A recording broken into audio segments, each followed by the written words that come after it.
Chapter 2.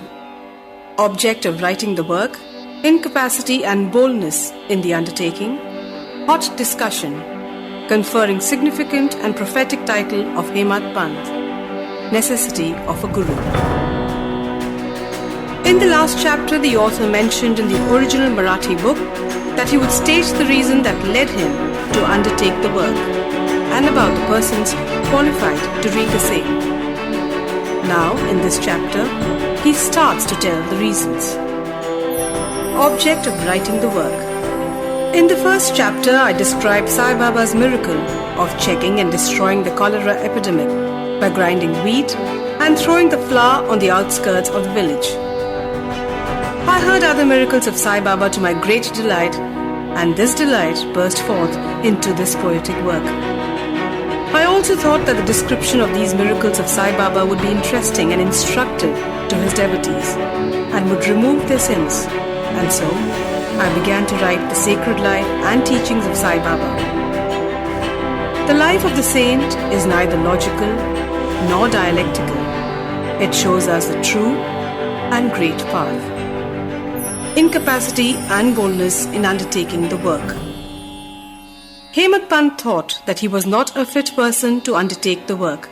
He said, "When I do not know the life of my intimate friend, nor do I know my own mind, how can I write the life of a saint or describe the nature of incarnations which even the Vedas were unable to do so?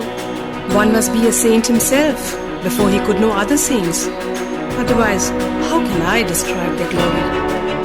To write the life of a saint is the most difficult, though one may as well be able to measure the depths of the water of the seven seas or enclose the sky with cloth trappings. I knew that this was a most venturous undertaking which might expose me to ridicule. I therefore invoked Sai Baba's grace."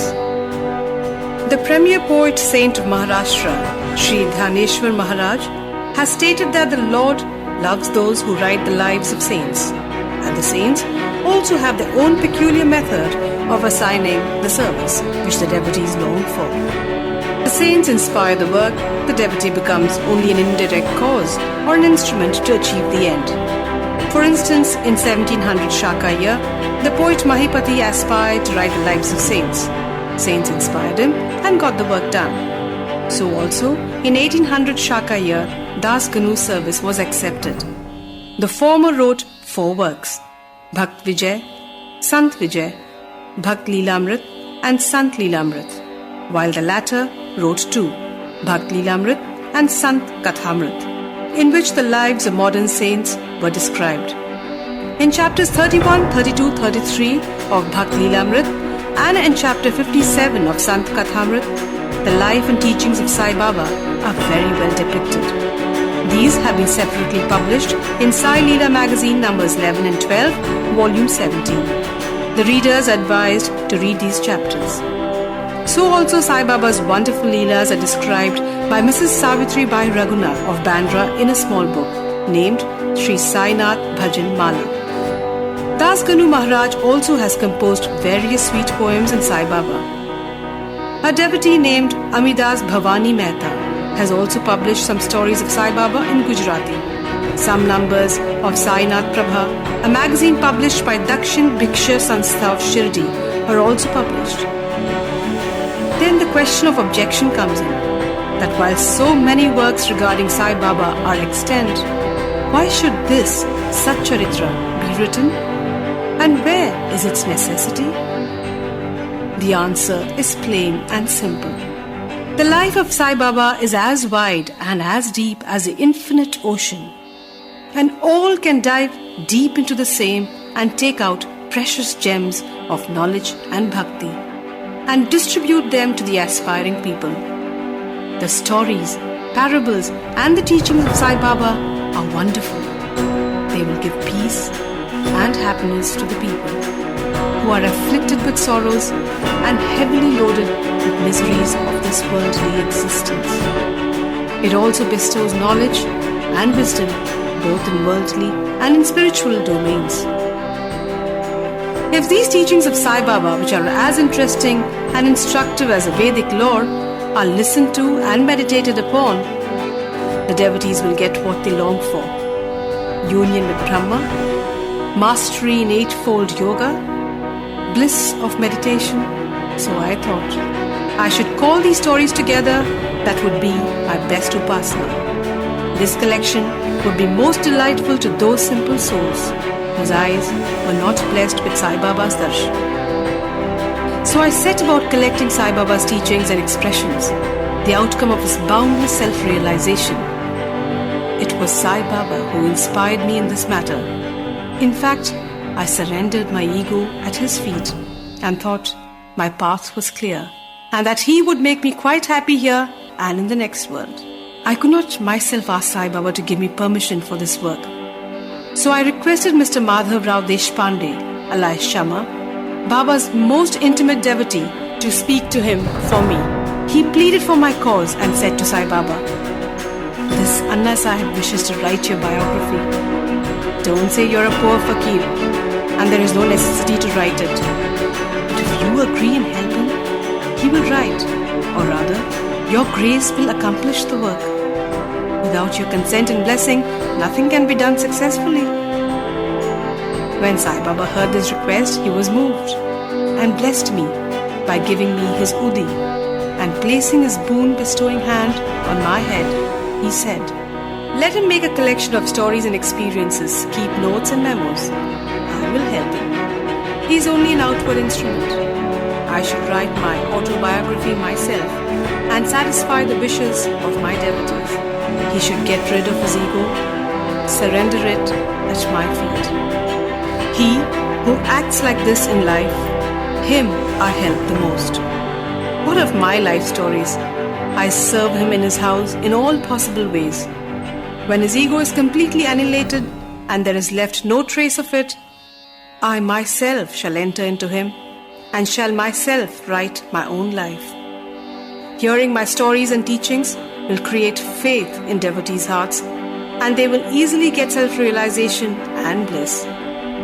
Let there be no insistence on establishing one's own view, no attempt to refute others' opinions, no discussion of pros and cons of any subject."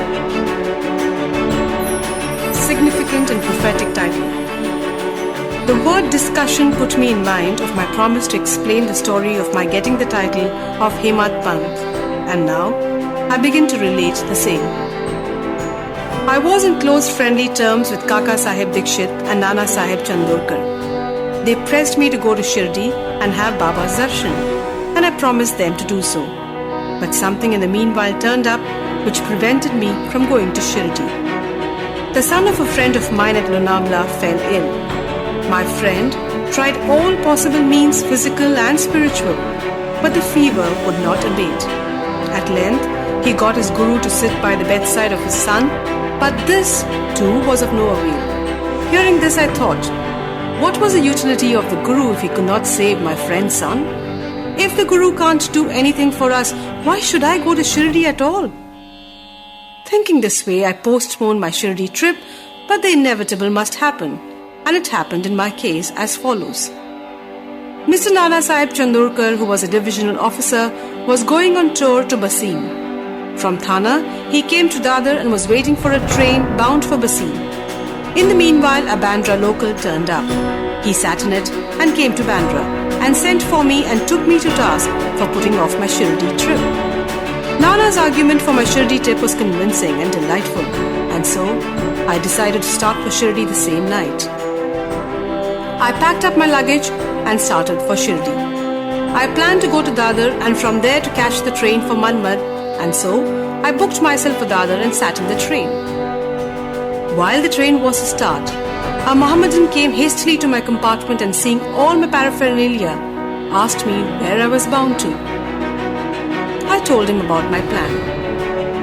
He then suggested that I should go straight to Boribandar and not wait at Dadar, as a Manmad mail did not stop at Dadar.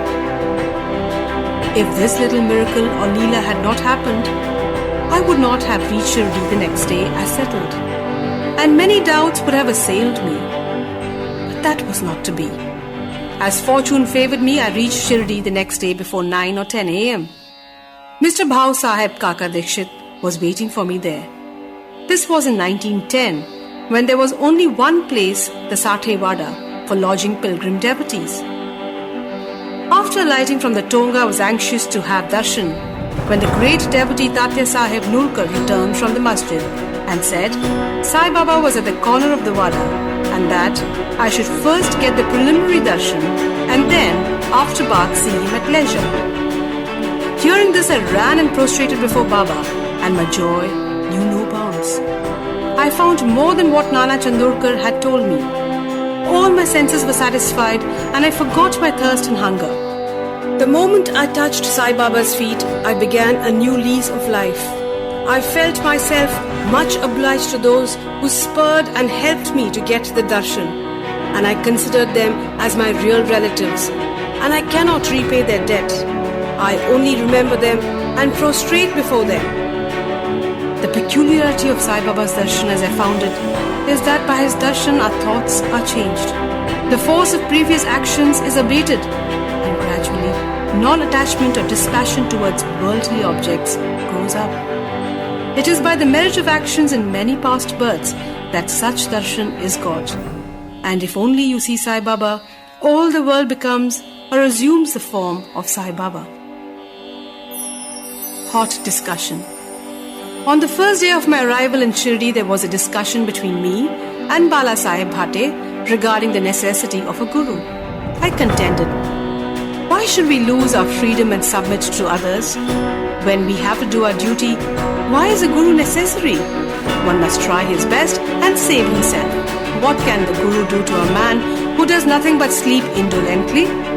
Thus, I pleaded free will, while Mr. Bhate took up the other side, on the side of destiny, and he said, whatever is bound to happen must happen.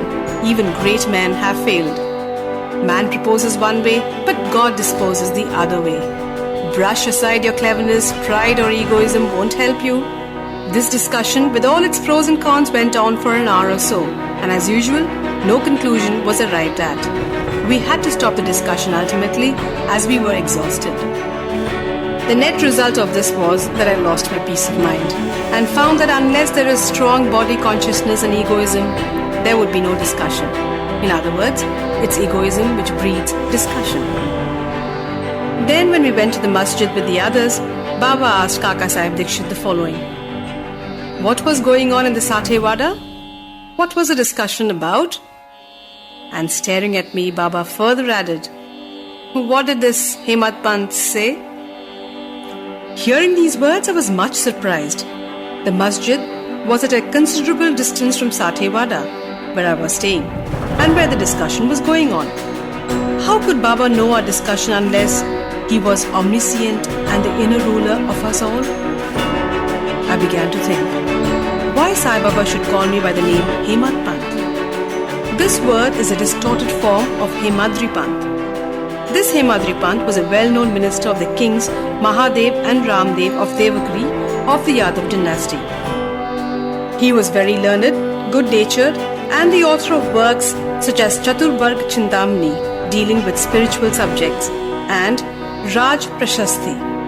He invented and started new methods of accounts and was the originator of the Modi Marathi shorthand script. But I was quite the opposite, an ignoramus and of mediocre intellect. So I could not understand why the name or title was conferred upon me, but thinking seriously upon it, I thought that the title was a dart to destroy my ego, so that I should always remain meek and humble. It was also a compliment paid to me for the cleverness in the discussion. Looking into the history, we think Baba's word calling Mr. Dabholkar by the name Hemad Pant was significant and prophetic, as we find he looked after the management of Sai Sansthan very intelligently, kept all the accounts nicely, and was also the author of such a good work, Sai Satcharitra, which deals with such important and spiritual subjects as dhyan, bhakti, dispassion, self-surrender, and self-realization. About the necessity of a guru. Hemad Pant has left no note, no memo about what Baba said regarding the subject, but Kaka Sahib Dikshit has published his notes regarding the matter. Next day after Hemad Pant's meeting with Sai Baba, Kaka Sahib went to Baba and asked, Baba, where to go? Baba said, high up. Kaka Sahib Dikshit said, where is the way? Baba said, there are many ways leading there. There is one way from here, Shirdi to. The way is very difficult. There are tigers and wolves in the jungles on the way. Kaka Sahib asked, but Baba, what if we take a guide with us? Baba answered, then there is no difficulty.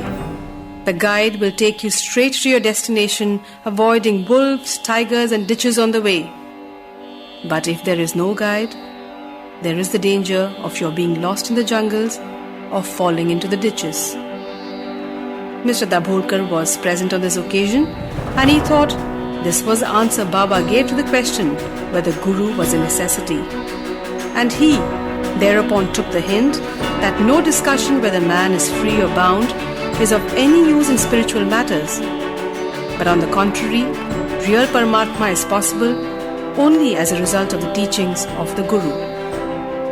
This is illustrated in this chapter of the original work, in the instances of great avatars like Ram and Krishna, who had to submit themselves to their gurus, Vasishtha and Sandipani respectively, for getting self-realization, and that the only virtues necessary for progress are faith and patience.